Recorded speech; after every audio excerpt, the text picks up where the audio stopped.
കൗരവരുടെ ബദ്ധശത്രു എന്ന് പറഞ്ഞു കഴിഞ്ഞാൽ ഭീമനായിരുന്നു. കിട്ടുന്ന അവസരങ്ങളിലെല്ലാം ബുദ്ധിയില്ലാത്ത പൊണ്ണത്തടിയൻ എന്ന് പറഞ്ഞിട്ട് ഇയാളെ പരിഹസിക്കുമായിരുന്നു. ധൃതരാഷ്ട്രർക്കും ഭീമനും തമ്മിൽ ബദ്ധശത്രുതയിലായിരുന്നു. ഭീമൻ ഒരിക്കൽ പോലും ധൃതരാഷ്ട്രരോട് ക്ഷമിക്കാൻ കഴിഞ്ഞിട്ടില്ല. ഭീമനോട് ക്ഷമിക്കാൻ ധൃതരാഷ്ട്രർക്കും കഴിഞ്ഞിട്ടില്ല. തൻ്റെ 100 പുത്രന്മാരെയും തച്ചു കൊന്നവനാണ് ഭീമൻ. ആ പകയിൽ നിന്ന് ഭീമൻ ഒരിക്കലും രക്ഷപ്പെട്ടിട്ടില്ല. ഒരു മൃഗത്തിന് വേണമെങ്കിൽ രണ്ടാമതൊരു അവസരം കൊടുക്കാം, ഒരു മനുഷ്യന് ഒരിക്കലും രണ്ടാമത് അവസരം കൊടുക്കരുതെന്ന് പറയുന്നുണ്ട്. മഹാഭാരതത്തിൽ ഏറ്റവും അധികം ദുർവ്യാഖ്യാനം ചെയ്യപ്പെട്ട കഥാപാത്രമാണ് ഭീമൻ. MT അടക്കം വ്യാഖ്യാനം ചെയ്ത് നശിപ്പിച്ചു എന്നൊരു വിമർശനമുണ്ട്. ശരിയാണോ എന്ന് എനിക്കറിയില്ല. ശരിക്കും ഭീമനെ MT വായിക്കും പോലെയാണോ വായിക്കേണ്ടത്? അല്ല, MT എങ്ങനെ ഭീമനെ വായിച്ചു എന്നുള്ള കാര്യം അത് MTയുടെ പ്രശ്നമാണ്. പിന്നെ എനിക്ക് അതിനകത്തൊരു ഇതുള്ളത്, ഒരാൾ ഇങ്ങനെ വായിക്കാൻ പാടുള്ളൂ എന്ന് നമുക്ക് പറയാൻ പറ്റില്ല. ഏത് സാഹിത്യകൃതിയും അല്ലെങ്കിൽ ഏത് എഴുത്തും ഒരാൾ ഇങ്ങനെ തന്നെ വായിക്കണമെന്ന് പറയാൻ പറ്റുമോ? അയാൾക്ക് അയാളുടെ എക്യുപ്മെൻറ്റ് വെച്ചിട്ട് അയാൾക്ക് ചെയ്യാൻ കഴിയുള്ളൂ. അങ്ങനെ ഓരോരുത്തരും അവരുടെ എക്യുപ്മെൻറ്റ് വെച്ച് ചെയ്യുന്നത് കൊണ്ടാണ് വ്യത്യസ്തങ്ങളായ ആശയഗതികൾ വരുന്നത്. അല്ലെങ്കിൽ ഒരേ രീതിയിൽ പോവില്ലേ? അങ്ങനെയല്ലല്ലോ. അപ്പോൾ MT വാസുദേവൻ നായരുടെ മെൻ്റൽ എക്യുപ്മെൻറ്റ് വെച്ചിട്ട് ഇതിനെ മനസ്സിലാക്കി എഴുതി. അതിനോട് നിങ്ങൾക്ക് യോജിക്കുകയോ വിയോജിക്കുകയോ ചെയ്യാം. പക്ഷേ ഈ ഭീമൻ എന്ന് പറയുന്ന കക്ഷി, ഇവർ കാട്ടിൽ വെച്ച് നല്ല മനോഹരം മൃഗയാ വിനോദത്തിന് പോയതാണ്, നായാട്ടിന് പോയതാണ്. ആരെ? പാണ്ഡു 2 ഭാര്യമാരെയും കൊണ്ടുപോയി. അപ്പോൾ ഇയാൾക്കൊരു ശാപമുണ്ട്. ആ ശാപം അനുസരിച്ചിട്ട് ഇയാൾ ആസക്തിയോടുകൂടി സ്ത്രീയെ പ്രാപിച്ചു കഴിഞ്ഞാൽ മരിച്ചു പോകുന്നുണ്ട്. അപ്പോൾ 2 പേരും ഇത് ശ്രദ്ധിച്ചിട്ടാണ് ഇയാളുടെ കൂടെ ജീവിച്ചുകൊണ്ടിരുന്നത്. ഈ പിള്ളേർ 5 എണ്ണം ഉണ്ടല്ല, 5 പിള്ളേരുണ്ട്. പക്ഷേ ഒരു നല്ല നിലാവ് ഉദിച്ച ഒരു വസന്തകാല രാത്രിയിൽ ഇയാളുടെ നിയന്ത്രണം പോവുകയും ഇയാൾ 2ാം ഭാര്യയെ പ്രാപിക്കുകയും ഇയാൾ മരിക്കുകയും ചെയ്തു. അത് കഴിഞ്ഞിട്ട് ഈ 5 പിള്ളേരും അവരും മരിച്ചു. മനസ്സിലായില്ലേ? പിന്നെ ഈ 5 പിള്ളേരെയും കൊണ്ട് കുന്തി വരെയാണ്. കുന്തി അങ്ങനെ വന്നത് സത്യത്തിൽ ധൃതരാഷ്ട്രക്ക് അത്ര ഇഷ്ടമായിരുന്നില്ല.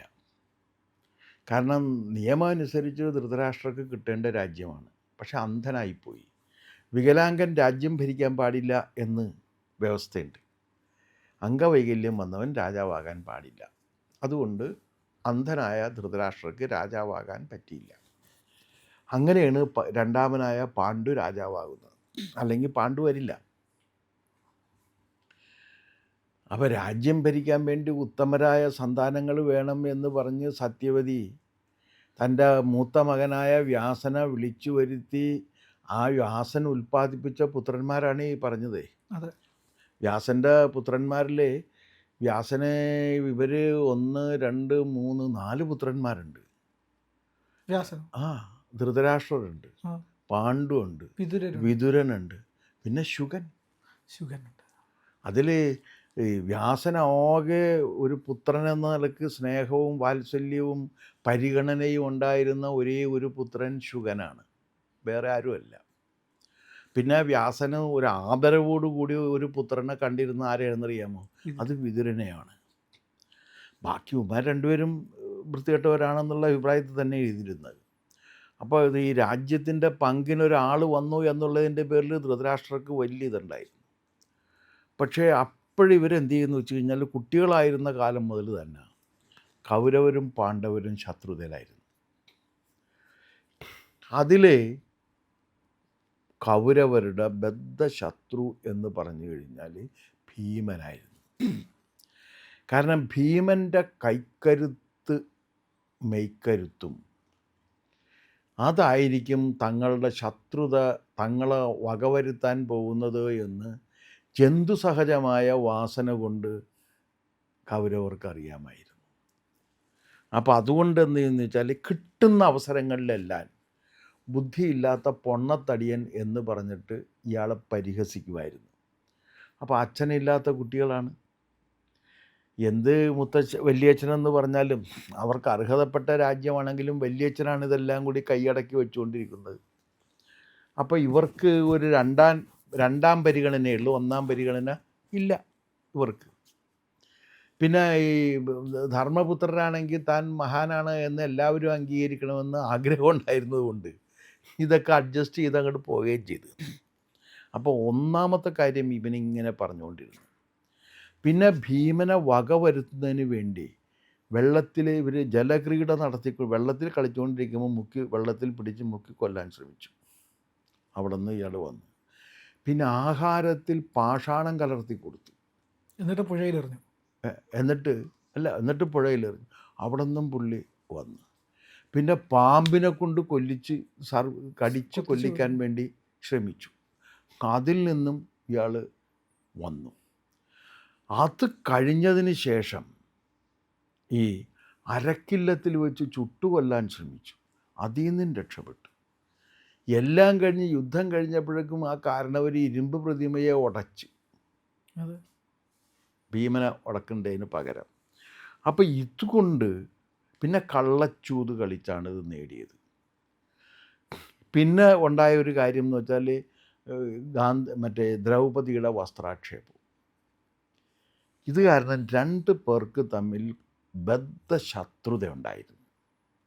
അത് ആർക്കൊക്കെ തമ്മിലാണെന്ന് വെച്ചാൽ ധൃതരാഷ്ട്രർക്കും ഭീമനും തമ്മിൽ ബദ്ധശത്രുതയിലായിരുന്നു. ഭീമൻ ഒരിക്കൽ പോലും ധൃതരാഷ്ട്രരോട് ക്ഷമിക്കാൻ കഴിഞ്ഞിട്ടില്ല. ഭീമനോട് ക്ഷമിക്കാൻ ധൃതരാഷ്ട്രർക്കും കഴിഞ്ഞിട്ടില്ല. 2 പേരും ശത്രുതയിൽ തന്നെയാണ് പോയിട്ടുണ്ടിരുന്നത്. ധൃതരാഷ്ട്രയുടെ ഭാഗത്ത് നിന്ന് നോക്ക്, തൻ്റെ 100 പുത്രന്മാരെയും തച്ചു കൊന്നവനാണ് ഭീമൻ. എന്നും മക്കളുടെ ചിത അണയാതെ ധൃതരാഷ്ട്രൻ്റെ മനസ്സിൽ കത്തിക്കൊണ്ടേയിരുന്നു. എന്നും തന്നെ വകവരുത്താൻ വേണ്ടി പരിശ്രമിക്കുകയും അതിന് വേണ്ടിയിട്ട് എല്ലാ ഉഡായിപ്പും ചെയ്തവനാണ് തൻ്റെ വലിയച്ഛനെന്നുള്ള ബോധ്യം ആർക്കുമുണ്ട്? ഭീമനുമുണ്ട്. അപ്പോൾ അതുകൊണ്ട് ഈ മരണത്തിന് ശേഷം, ഇത് യുദ്ധം കഴിഞ്ഞതിന് ശേഷം ഏതാണ്ട് 50 കൊല്ലം ഈ ധൃതരാഷ്ട്ര ആ രാജ്യം ഭരിച്ച് ഇവരുടെയൊക്കെ ഉപദേശകനായിട്ടിരുന്നുകൊണ്ട് ഇന്ദ്രപ്രസ്ഥവും ഹസ്തിനപുരവുമായി തിരിഞ്ഞപ്പോഴും 2 കൂട്ടരും ഇയാളുടെ ഉപദേശം തേടുമായിരുന്നു. കാരണവരാണല്ലോ. അപ്പോൾ പോയിട്ട് ചേരുമായിരുന്നു. അപ്പോൾ ഇയാളുടെ താല്പര്യം, അപ്പോൾ ശരിക്കും ഇയാൾ ഭരണാധികാരി അല്ലെങ്കിലും ഭരണത്തിൽ പങ്കുപറ്റിക്കൊണ്ടിരുന്ന ഒരാളാണ്. ദുര്യോധനൻ ഭരിച്ചുകൊണ്ടിരിക്കുമ്പോഴും ഇയാളാണ് മഹാരാജാവ്. മഹാരാജാവിൻ്റെ അഭിപ്രായം കേട്ടിട്ടാണ് വരുന്നത്. ആ മഹാരാജാവാണ് നേരത്തെ പറഞ്ഞ രീതിയിൽ വെള്ളത്തിൽ മുക്കി കൊല്ലാൻ ശ്രമിച്ചതും വിഷം കലർത്തി കൊല്ലാൻ ശ്രമിച്ചതും പാമ്പിനെ കൊണ്ട് കടിപ്പിച്ചതും പിന്നെ അരക്കില്ലത്തിലിട്ട് കൊല്ലാൻ ശ്രമിച്ചതും അടക്കമുള്ള സകല വൃത്തികേടുകളും ചെയ്യാൻ വേണ്ടി തീരുമാനമെടുക്കുന്നത് കർണനാണ്. പക്ഷെ അത് നടപ്പിലാക്കുന്നത് ഇവരാണ്. അവർക്ക് അംഗീകാരം കൊടുത്തത് ആരാണ്? ഇയാളാണ്. അപ്പോൾ ഈ കുരുക്ഷേത്ര യുദ്ധത്തിന് ശേഷം സൗകര്യം കിട്ടുമ്പോഴൊക്കെ ഇൻസൾട്ട് ചെയ്യും. ആര്? ഭീമൻ ധൃതരാഷ്ട്രനാണ്. സൗകര്യം കിട്ടുമ്പോഴൊക്കെ. പക്ഷേ ധർമ്മപുത്രർ ഒരു കാര്യം പറഞ്ഞു, വലിയച്ഛൻ്റെ ഇഷ്ടം പ്രാപിക്കുന്നവരായിരിക്കും, ഇഷ്ടത്തെ ചെയ്യുന്നവരായിരിക്കും എൻ്റെ ഇഷ്ടക്കാരെന്ന് പറഞ്ഞിരുന്നു. അതെല്ലാവരും അനുസരിച്ച്, ഒരാളൊഴികെ. അതാരായിരുന്നു? ഭീമനാണ്. ഭീമൻ അതനുസരിക്കാൻ കഴിഞ്ഞിരുന്നില്ല. എന്ന് മാത്രമല്ല, ദുശാസനെ കൊന്നിട്ട് മാറി പിളർന്ന് അമൃത് പാനം ചെയ്യുന്ന രീതിയിലാണ് ചോര കുടിച്ചത്. അത് ഗാന്ധാരി ചോദിക്കുന്നുണ്ട്, നീ എന്തിനാണ് എൻ്റെ മകൻ്റെ ചോര കുടിച്ചത്? എടാ, ഒരാളെയെങ്കിലും ഞങ്ങൾക്ക് ബലിയിടാൻ വേണ്ടി അവശേഷിപ്പിക്കായിരുന്നില്ലേ? ഒക്കെ ചോദിക്കുന്ന ഭീമനോടാണ്. അപ്പോൾ ഭീമനൊരു കളവ് പറയുന്നുണ്ട്, ഞാൻ ചോര അകത്തേക്ക് ഇറക്കിയില്ല, പല്ല് കടിച്ചു പിടിച്ചുകൊണ്ട് സ്ക്രീയിലൂടെ ഒഴുകിപ്പോയാണ് ചെയ്തതെന്ന് ഭീമൻ പറയുന്നുണ്ട്. അതൊരു കളവല്ലേ എന്നെനിക്ക് ന്യായമായ ഒരു സംശയവും തോന്നി. കാരണം ആദ്യ ഘട്ടത്തിൽ കാണുന്ന ഭീമൻ ഇതിനെ കുടിക്കുന്നതായിട്ടാണ് തന്നെയാണ് നമുക്ക് തോന്നുന്നത്. ഇനി ഇതെല്ലാം കഴിഞ്ഞിട്ടാണെങ്കിലോ, കുരുക്ഷേത്ര യുദ്ധത്തിൽ മുറിവേറ്റ് മരണം കാത്ത് കിടക്കുന്ന മറ്റേ ദുര്യോധനൻ്റെ തലയിൽ കയറി ചവിട്ടുന്നുണ്ട് ഭീമൻ. അപ്പോൾ ആ പ്രതികാരത്തിൻ്റെ റേഞ്ചാണ്. പകയാണ്. ആ പകയിൽ നിന്ന് ഭീമൻ ഒരിക്കലും രക്ഷപ്പെട്ടിട്ടില്ല. ഈ വാസുദേവൻ നായരുടെ എല്ലാ കഥാപാത്രങ്ങൾക്കും ഒരുതരം പകയുണ്ടല്ലോ. പകയില്ലാത്ത കഥാപാത്രമില്ല. കൃഷ്ണല്ലേ? അല്ല, വാസുദേവൻ നായരുടെ കാര്യമാണ് ഞാൻ പറഞ്ഞത്. എം ടിയുടെ കാര്യം നിങ്ങൾ ആദ്യം പറഞ്ഞതുകൊണ്ട്. അതെ. അപ്പോൾ ആ പക മനസ്സിൽ സൂക്ഷിച്ചത് കൊണ്ടാകാം ഒരു പകയൻ ആയ കഥാപാത്രം എന്ന നിലക്കായിരിക്കാം വാസുദേവൻ നായരെ ഭീമൻ ആകർഷിച്ചിട്ടുണ്ടാവുക എന്ന് ഞാൻ ഊഹിക്കുന്നു. കാരണം എല്ലാത്തിലും ഉണ്ടല്ലോ. ഈവൻ മഞ്ഞിലെ വിമലയിൽ പോലും ഒരു പക ജീവിച്ചിരിക്കുന്നുണ്ട്. പിന്നെ അസുരവിത്തിൽ ഉണ്ട്, കാലത്തിലുണ്ട്, എല്ലാത്തിലും ഒരു തരം പകയുണ്ടല്ലോ. പക, ഇത് ഒരു പകയുള്ള ജീവൻ. അതാണ് വാസുദേവൻ നായർ എഴുതിയിട്ടില്ല. ഒരു മൃഗത്തിന് വേണമെങ്കിൽ രണ്ടാമതൊരു അവസരം കൊടുക്കാം, ഒരു മനുഷ്യന് ഒരിക്കലും രണ്ടാമത് അവസരം കൊടുക്കരുതെന്ന് പറയുന്നുണ്ട്. അപ്പം അങ്ങനെ പകയുടെ ഒരു ഇതുണ്ട്. അതുകൊണ്ടായിരിക്കാം ഈ പകയുടെ ഒരു പെഴ്സോണിഫൈഡ് രൂപം ആയതുകൊണ്ടായിരിക്കാം ഈ ഇദ്ദേഹത്തോട് ഇത്രയും താല്പര്യം തോന്നിയത്. പകയുടെ പേഴ്സോണിഫിക്കേഷനാണ് അവിടെ നടന്നിരിക്കുന്നത്. അപ്പോൾ ഇങ്ങനെയുള്ള ഈ ഭീമൻ അവസാനം ഇവർ വാനപ്രസ്ഥം പോകാൻ തീരുമാനിച്ചു. ആര്? ധൃതരാഷ്ട്രരെ. കാരണം ഇയാൾക്ക് സഹിക്കാൻ വയ്യാതെയായി. സൗകര്യം കിട്ടുമ്പോഴൊക്കെ ക്രിക്കറ്റ് കുത്തും.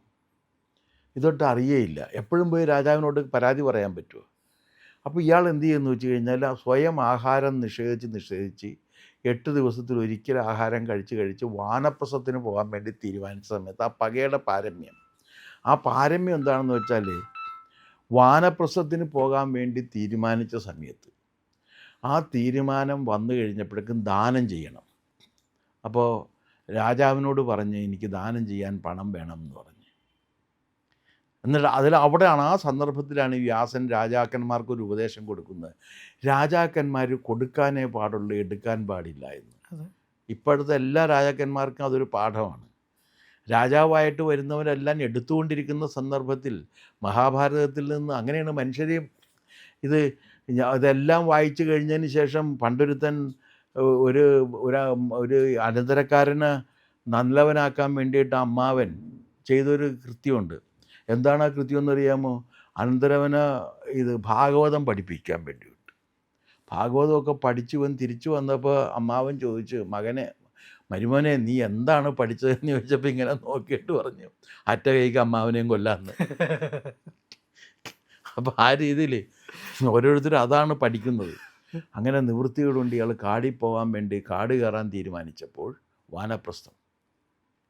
എല്ലാ രാജാക്കന്മാരും ഒരിക്കൽ ഒരു വാനപ്രസ്ഥത്തിലേക്കാണ് പോകുന്നത്. വ്യാസനത് പറയുന്നുണ്ട്, കസേരയിലിരിക്കുമ്പോൾ ആരും ഇത് ഓർക്കാറില്ല എന്ന്. അപ്പോൾ ഈ വാനപ്രസ്ഥത്തിന് പോകാൻ വേണ്ടി വെച്ചാൽ പണം ചോദിച്ചപ്പോൾ ഭീമൻ പറഞ്ഞ് പണം കൊടുക്കരുതെന്ന് പറഞ്ഞു. ആ പക എവിടത്തോളം എത്തിയെന്ന് നോക്കണം.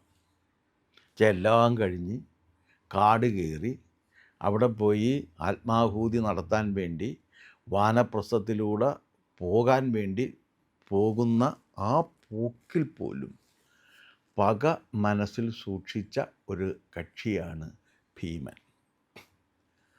അത് കൃഷ്ണൻ തടയുന്നുണ്ട്. ഇതിന് ദുര്യോധനൻ്റെ തലയിൽ ചവിട്ടുന്ന സമയത്ത് മരിച്ചുകൊണ്ടിരിക്കുന്ന ഒരുത്തൻ്റെ കൊന്നു കഴിഞ്ഞ് വീണ് തുടക്കടിച്ച് അവനെ കൊന്ന് വീഴ്ത്തി അവൻ മരിച്ചുകൊണ്ടിരിക്കുകയാണ്. ആ സമയത്ത് അവിടെ പോയിട്ട് തലയിൽ ചവിട്ടേണ്. ആ പക എത്രക്ക് പോയി എന്ന് നോക്കണം. അപ്പം ഇങ്ങനെ ഈ പകയുള്ള ഒരുപാട് കഥാപാത്രങ്ങൾ അതിനകത്ത് വരുന്നുണ്ട്. അശ്വത്ഥാമാവ് വരുന്നുണ്ട്, പകയനാണ്. പിന്നെ മറ്റേ അമ്പ പകയാണ്, ദ്രോണര് പകയാണ്. അപ്പോൾ പകയുടെ ഒരുപാട് റേഞ്ച് അതിനകത്ത് വരുന്നുണ്ട്. ഈ പകയൊക്കെ ചെന്ന് പകയുടെ ആൾരൂപമാണ്. കർണൻ പകയാണ്. എല്ലാവർക്കും അതിനകത്ത് പകയുള്ള ഒരുപാട് പേരുണ്ട്. അതിൽ ഇത്രയും ഡെൻസിറ്റി ഉള്ളൊരു പക എനിക്ക് പകയില്ലാത്തതായിട്ട് തോന്നുന്നത് ദുശറയ്ക്ക് മാത്രമാണ് തോന്നുന്നത്. അല്ല, ധർമ്മപുത്രർക്കില്ല. ധർമ്മപുത്രക്കില്ല. പിന്നെ ഒരു പകയും ഇല്ലാത്തൊരാൾ ശ്രീകൃഷ്ണനാണ് ശ്രീകൃഷ്ണൻ. എന്ത് പറഞ്ഞാലും. അപ്പോൾ പകയുടെ ഒരു ഇൻറ്റൻസിറ്റി വെച്ച് നോക്കുമ്പോൾ ഏറ്റവും കൂടുതൽ ഇൻറ്റൻസിഫൈഡ് ആയിട്ടുള്ള പകയുള്ള ഒരാളാണ് ഇദ്ദേഹം. ആര്? ഭീമൻ. അങ്ങനെ ഭീമനൊരു വശവും കൂടി ഉണ്ട്. ഓക്കെ, എം ടി പറയാത്ത ഒരു വശം. ആ എം ടി പറഞ്ഞതും പറയാം. എം ടി എന്തെങ്കിലും പറയട്ടെ, അത് എം ടിയുടെ ഇഷ്ടം. ഞാൻ എം ടിക്ക് എതിരോ അനുകൂലമല്ലോ ഇത്.